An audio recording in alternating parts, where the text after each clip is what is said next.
tried to get Sergey to tell me what he would be playing tonight, and he told me that when he improvises, he really doesn't know what he's going to play until he sits down at the piano. I want to know exactly when the first decision happens, and what's driving that decision.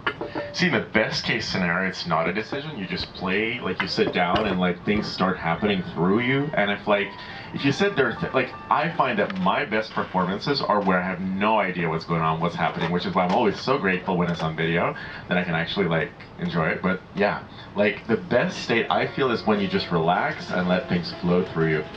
You were 5 years old in the Soviet Union, and you told your mother that you needed a piano, which I can totally imagine, by the way. Where did this idea come from? Where do you think? I think actually it comes directly from God, in whom I believe. You know, and I totally think like God just came down from heavens and kissed this child and said, "You'll play piano."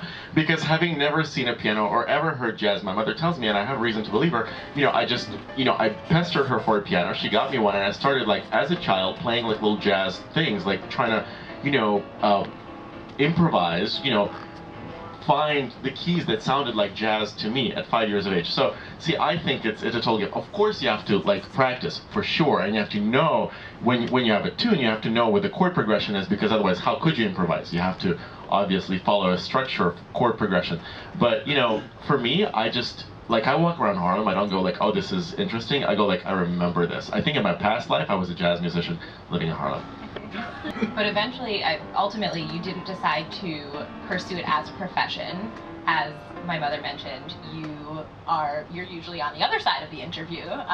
You have your own interview series, interview show. How did you sort of maintain that love for music, and how did you keep it such an integral part of your life once you made that decision that it wasn't going to be your career? Well, you know how they say, like, just because I'm good in bed doesn't mean I have to make a profession out of it. Same thing I felt about dance, same thing I felt about music. It's just something that makes my life better, but it doesn't have to be the primary way in which I earn my living. So I earn my living as a journalist now. So, like, look, music is just a way to communicate to people. It's a way to share your energy, just like words are, just like dance is, just like, just sitting silently next to each other and sharing a drink. It's like, it's all energy, it's all, communication. So in which way you communicate, whether it be music, dance, or interview show, like, it doesn't really matter, ultimately.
And Moira, when you were 5 years old, your parents gave you a toy piano for your birthday, and from there on out, you fell in love with it. Do you think if it were a toy tuba or a violin, you would have eventually found your way to the piano? Well, I love violin, but it needs to be played.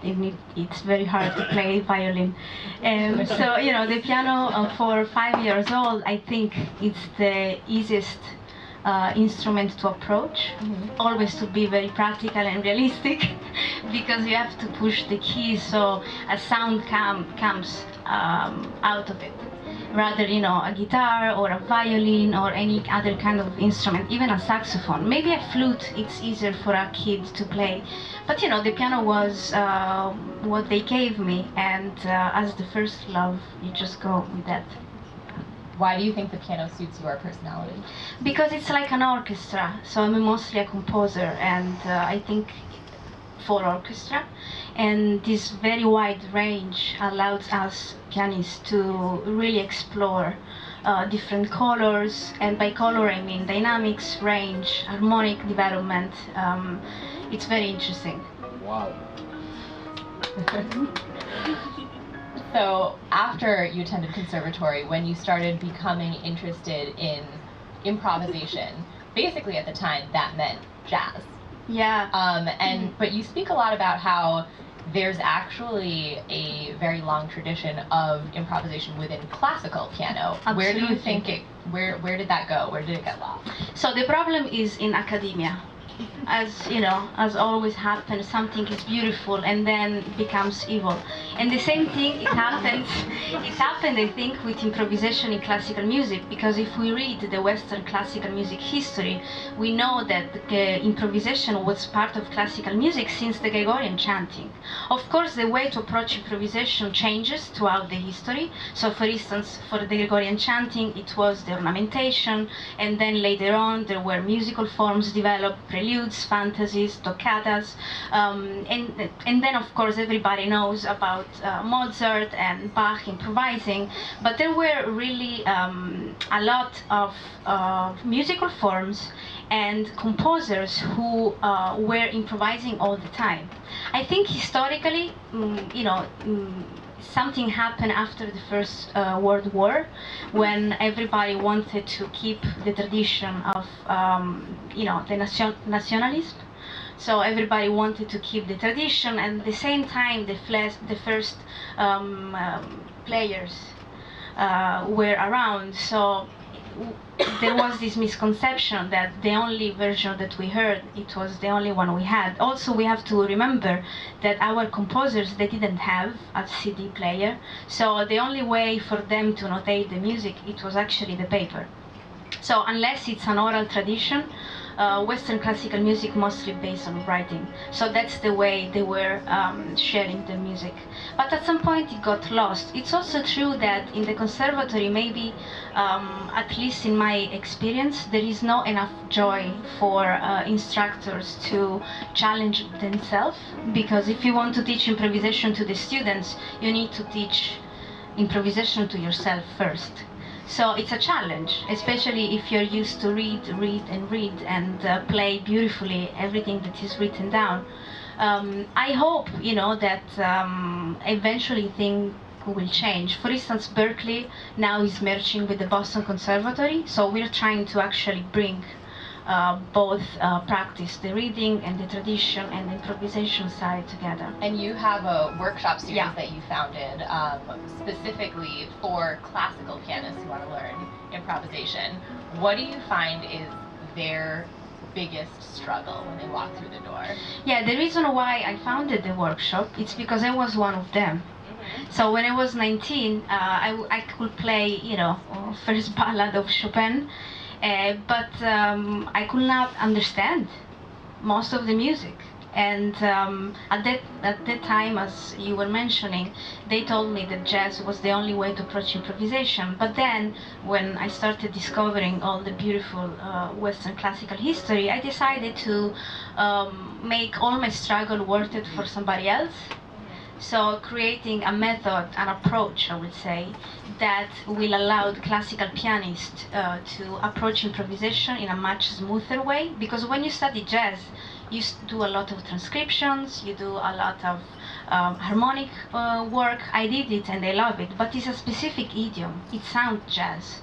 So I would like classical pianists to start from what is familiar to them, so a prelude by Chopin or an invention by Bach, and start, doing some work on that, so they feel less intimidated, hopefully. You feel like they're crossing over to the dark side? No, some of them actually are they amaze me. I was in Puerto Rico last week and I was working with the conservatory students. Wow, this 16-year-old kid, we made from a nocturne by Chopin, I asked him to create an original version. So he kept the harmony and he created a dance, so based on a Puerto Rican rhythm, and created an original melody and start improvising on it. So I think they want to do it. They just don't have the tool and they don't have anybody who encouraged them to do it. What about you professionally? Was there any question ever whether you would pursue something else? Maybe I love cooking, so probably I will be a cook. Put that to use at the next Get Classical. No, I think this is my lifetime. You know, in this lifetime, this is what I'm going to do. I'm not interested in anything else.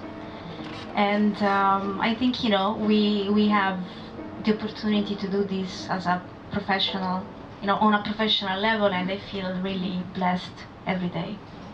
What do you listen to? What do you listen to? A lot of classical Arabic music, actually, which I love very much, and a lot of classical music. Bach, it will be always my biggest love, and also a lot of jazz. Some of it, because the old one is great, and the contemporary, some pianists I really love, like Fred Hirsch or Brad Mehldau. I think they are very, very brilliant. I heard in the piece where you incorporated pop music, which I think everybody here really enjoyed.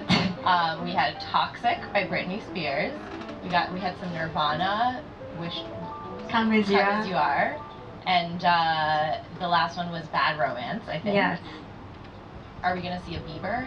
Yeah, I mean, you should ask to John, John Fender, probably, yes.